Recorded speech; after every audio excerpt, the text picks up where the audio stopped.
Hey guys, my name's Ben and this is my channel, The Derelict Gamers. I want to give you my tips for the mysticals in Uncharted 4, so yeah, let's start this show.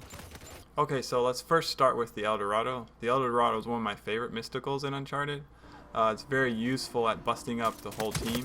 So let's say like you're undercover and they got you pinned down, the whole team's there. You throw the mystical right into the center of them. The El Dorado is easy to overthrow and underthrow, so it takes a little bit of skill and practice, but once you throw it right into the middle of it, then it's very effective at busting them out of the cover. So once they start to scatter, that's when you make your move and you start to shoot them as they run. It's also very effective. Here's a tip that I like to use a lot. Use it in tandem with the smoke grenade. So first you throw the smoky in there, you get a hot box going. Once they can't see anything, then you throw the El Dorado. So when they're in the smoke, they don't realize that there's an El Dorado, and they're just getting the damage markers, and it makes it more difficult for them to run away.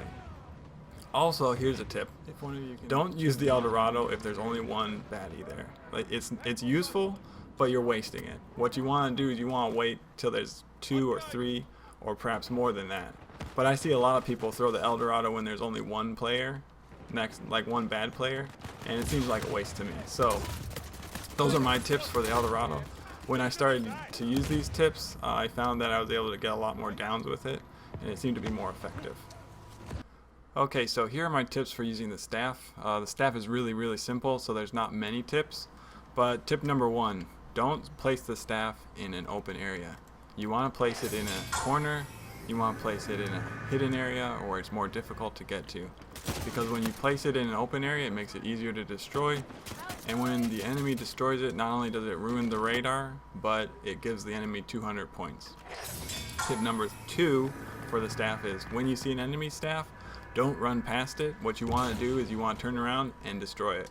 When you destroy it, not only does it take out their radar, like I said, but it gives you 200 points. It's free 200 points just to destroy the staff. I see a lot of people run past the staff and not destroy it, and it's kind of useless to do that, and it gives you no points. So destroy the staff, gives you 200 points, hide your staff so it doesn't get destroyed as quickly. And the last tip is, when you place your staff, it will detect all the mines and all of the C4, and what happens is not only do you get points for marking it, but if you destroy it, you get the points for destroying and tripping the mines. So it's useful to get those double points by both marking the hidden stuff and destroying the mines. But the staff is really simple, as I said, and those are the tips that I have. Okay, so let's talk about the Chintamani stone. The Chintamani stone, if I'm pronouncing that correctly, I have no idea, is very useful. It can turn the tides of the whole game. Not only is it useful to have someone on your squad who runs with the Chintamani stone, but it's also really fun to use it yourself. So what I would recommend is, if you're in a squad and you're grouped up, always have someone with the Chintamani stone. When they got the stone, make sure you communicate clearly, because what I see is a lot of times is, without the communication, sometimes your allies will kill themselves before you throw the stone, or the worst case is you could have revived them, but you didn't communicate properly, they kill themselves, and then you throw a stone and you waste it. The Chintamani stones are fairly pricey. They're not that pricey, but when you waste them, it's kind of frustrating. I foresee them nerfing the Chintamani stone because it's so good. Here's another tip from the Chintamani stone that I use a lot, is since they're so expensive, if you don't need to use it, don't use it. So let's say like you finish the firefight and there's one of your allies down, and you think to yourself, I'm going to throw the Chintamani stone. Don't throw the Chintamani stone. If you're in a safe zone, just pick up your buddy, pick him up, get those revive points, save the stone for later. The stone works really good in a heavy firefight. When your allies go down, boom, you revive them instantly. It's important to realize that when you revive them, they're only got 40% health. They're not revived up to full health. You can upgrade the Chintamani stone, but we're not going to talk about that in this video. We're just going to talk about the basics. But yeah, the Chintamani stone is very useful. If you're running in a squad, always have someone with the Chintamani stone. Okay, so let's talk about the Spirit of the Jinn. The Spirit of the Jinn is my least favorite mystical of all the 5.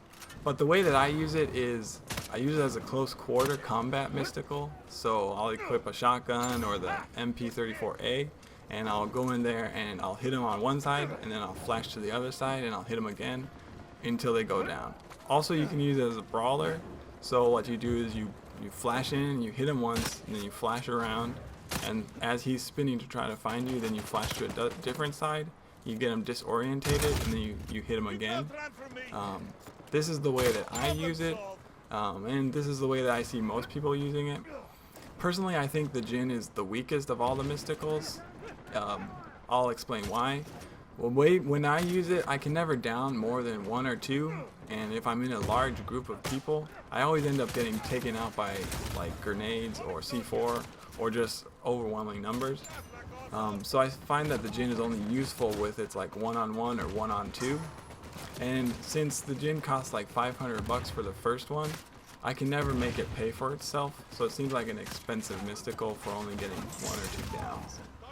But maybe I'm using it wrong, so guys, comment below and let me know how you use the Jhin, and maybe you'll teach me something. Okay, so let's talk about the slow-mo dagger, or the Indra's Eternity, if that's how you pronounce it. This one is fun to use. It's very, very fun to use. One of the tips I'll give you is when you're playing command, it's useful in taking out the captain. So when you find the captain, you hit him with the slow-mo bubble, then he has it's tougher for him to get away, and you can chuck grenades in there.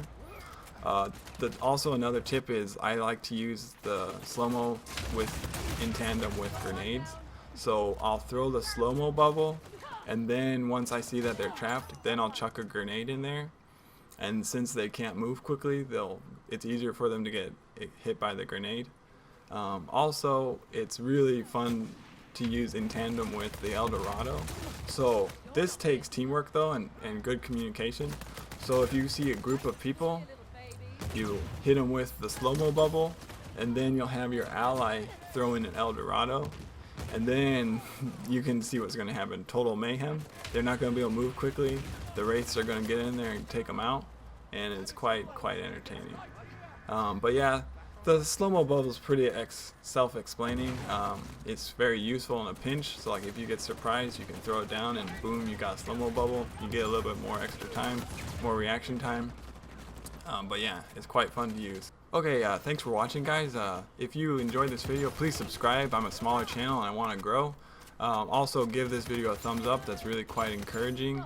But yeah, those are my tips for the mysticals, and I'll catch you later, guys.